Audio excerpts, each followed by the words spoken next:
Hello. हम लोग यहाँ पे रेशियो को कनेक्ट करना सीखेंगे। कैसे सीखते हैं, अगर दो रेशियो दिए हुए हैं आपके पास, ए रेशियो बी और बी रेशियो सी, तो उसको हमें एक ए बी सी की वैल्यू निकालनी पड़ सकती है। कभी एग्ज़ाम में अक्सर आता है ये क्वेश्चन, और टेट और सबके लिए एग्ज़ाम मतलब इम्पोर्टेंट है, ग्रुप टी NTPC जो भी है।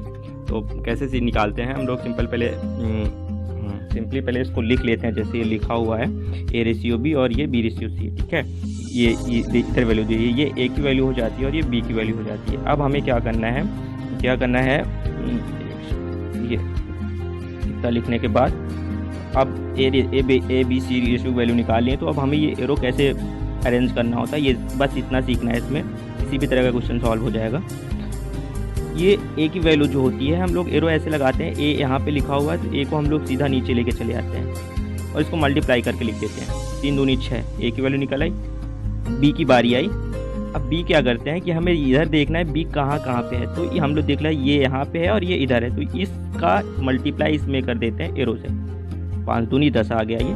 अब आई सी की बारी। सी यहाँ पे है तो हम लोग ऊपर से स्टार्ट करके यहाँ पे एरो लगा देते हैं।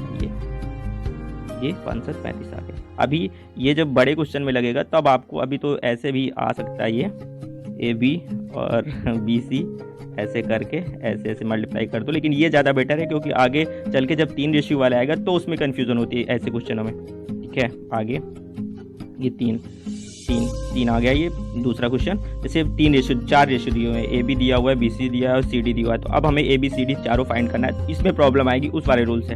क्या कर रहे हैं हमें कि एरो हमें ए यहाँ पे दिख रहा है, तो हम लोग बस यही करेंगे, और ए कहीं नहीं है ना, तो हम लोग ऊपर से नीचे तक एरो लेते चले आएंगे। ये यहाँ पे एरो लगा दिया। अब हम लोग क्या कर रहे हैं, मल्टीप्लाई कर दिए इसको 1 3 और 5 को, तो हमें 15 मिल गया। ठीक है, अब बी की बारी आई। हमें देखना क्या है, बी यहाँ है। ठीक है, हाँ, बी यहाँ पे है और बी यहाँ पे है, 2 जगह बी है और उसके बाद कहीं भी नहीं दिख रहा, तो हम लोग एरो इधर उधर नहीं टेढ़ी करके सीधी नीचे ले आते हैं। ठीक है, अब इधर कर लेना है हमें। तो 2 3 6 और 6 5 30 आ गया। ये बी की वैल्यू आ गई। अब आई सी की बारी। सी हमें यहाँ दिख रहा है। मैंने बताया कि जब दो बीच वैल्यू हो तो ऊपर से ही हम लोग स्टार्ट करते हैं, तो यहाँ से स्टार्ट करके, और एक सी यहाँ पे दिख रहा है ना, तो हम लोग यहाँ बैंड करेंगे सी को। तो ऊपर से हम लोग सी के लिए स्टार्ट करते हैं और लाके यहाँ पे 5 पे बैंड कर देते हैं, क्योंकि यहाँ पे सी की वैल्यू 5 थी। ठीक है, तो हम लोग अब इसका मल्टीप्लाई कर लेते हैं। 2 दूना 4 5 20 हो गया। ठीक, ये 20 हो गया सी की वैल्यू। अब आई डी की बारी। अब डी की बारी आ गई। तो डी में क्या करना है, हमें डी यहाँ पे दिख रहा है, तो मैंने बताया ऊपर से ही स्टार्ट करना है हमें। तो ऊपर से स्टार्ट करते हैं, डी नीचे तक है और कहीं नहीं बेंड करना है इसको, तो डी पे लाके छोड़ देते हैं। ऊपर से मल्टीप्लाई कर लेते हैं। 2 दूना 4 और 4 चौक 16, ये हमारा 16 आ गया। एक बात का इसमें और ध्यान रखना है कि अगर चारों, जैसे चारों या 2 जो भी आपके क्वेश्चन में दिया हो, अगर रेशियो किसी एक संख्या से घट रहे हैं तो उसको हम लोग डिवाइड करने के बाद ही लिखते हैं। जैसे मान लीजिए 15 की जगह 30 आता और 30 की जगह 60 आता, 20 की जगह 40 आता और 16 की जगह 32 आता, तो ये सारे 2 से डिवाइड होते हैं, तो हम लोग इसको सिंपल फॉर्म में लिखते हैं। तो ये ऐसी मतलब 4 संख्या है जो किसी भी संख्या से चारों नहीं कर सकती, तो हम लोग ऐसे छोड़ देते हैं। आंसर हमारा यही हो जाएगा। ठीक है, अब एक इम्पॉर्टेंट है, ये क्वेश्चन आप देख लीजिए, कंफर्म हो जाएगा। इसमें दिया हुआ है ए रेशियो बी, ये दिया है बी रेशियो सी, फाइंड करना है ए सी और ए बी सी। तो हमें ए बी सी की वैल्यू निकालनी है। सिंपल, मैंने आपको बताया था कि ये बताया था कि आप बस कुछ नहीं करना है। ए यहाँ पे दिया हुआ है, ए कहीं पे नहीं है नीचे, तो हम लोग सीधा लिख देते हैं। 5 छक्का 30 हो गया, ये लिख दिए।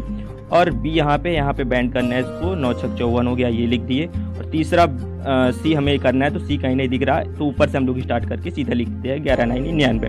ठीक है, अब हमें एक चीज़ का यहाँ पे ये ध्यान देना है कि ये जो संख्या 30 54 और 99 लिखी है, पहले रूल के साथ जैसे मैं बताया था कि अगर तीनों संख्या किसी एक संख्या से घट रही है तो उसको हम डिवाइड करके लिखते हैं। तो ये 3 से घट रही है तीनों संख्याएं, तो 3 धाम 30 हो गया और 18 का 54 हो गया, 33 का 99 हो गया। तो हम लोग इसको सिंपल फॉर्म में लिख देते हैं। ठीक है, सिंपल फॉर्म में लिख दिए। तो अब सिंपल फॉर्म में लिख दिए। अब सिंपल फॉर्म में लिखने के बाद क्या कर रहा है, तो ए रेशियो सी की वैल्यू फाइंड करने के लिए पूछ रहा है। ए रेशियो सी की वैल्यू फाइंड करने के लिए पूछ रहा है, तो ए रेशियो सी, ए यहाँ पे है और सी यहाँ पे है, तो ए रेशियो सी की वैल्यू फाइंड हो गई। और ए बी सी तीनों की वैल्यू फाइंड करने के लिए क्या है, तो ए बी सी की वैल्यू तो यहाँ पे है, ये तीनों हो गया। ओके।